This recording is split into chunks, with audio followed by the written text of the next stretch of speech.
Hey folk, Retro here with another video, and I'm going to show you what music you can find in Star Wars Outlaws and all the minigame-esque tasks that I came across whilst I was playing the demo.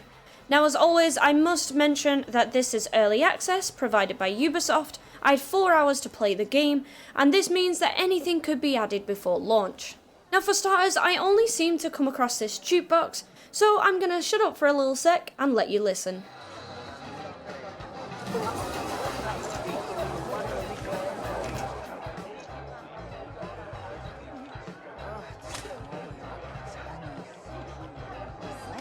You like this one, Nix?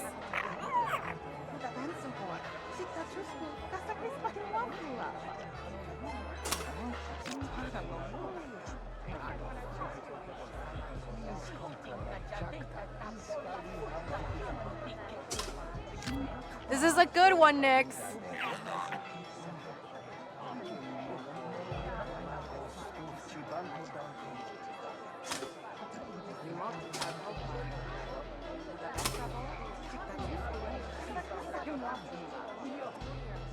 Whilst most minigames I did were task-based, this I came across that you have to pay for.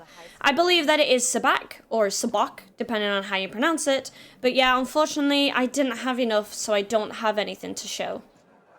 Now for the task-based minigame, you will come across this straight away, and that's the lock-picking system within the game. But it's not actually just lock-picking, it's a rhythm game. You basically have to press your trigger in time with the music or the beeps, or if you prefer, the lights that are flashing on the side. What I didn't know actually till I watched this video back is apparently you can peek left or right, which would have been provided useful, especially when sometimes you want to use this lockpicking to get in a room really urgently, especially when you're in the middle of combat and want to hide. Eventually I did get the hang of it, and the more difficult ones are kind of a longer sequence.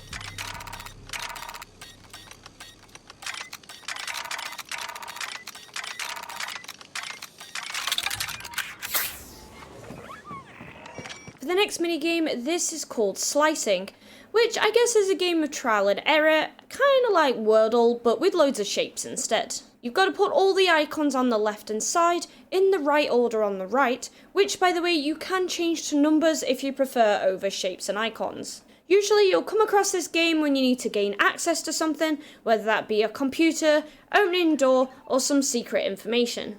But it doesn't stop there. There is also a more complicated version, so let's get into that too. So this is called Advanced Slicing, where basically the glyphs have lines that connect to one another.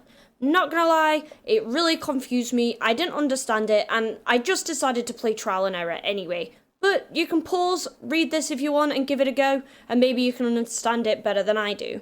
What I did notice though is that the Advanced Slicing sometimes gives you a get out clause, kinda like a lifeline. Whilst I never got around to using one, I believe you can only use one per game.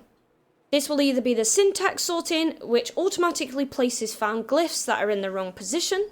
You've got error filtering, which removes a quarter of unused glyphs from the pool.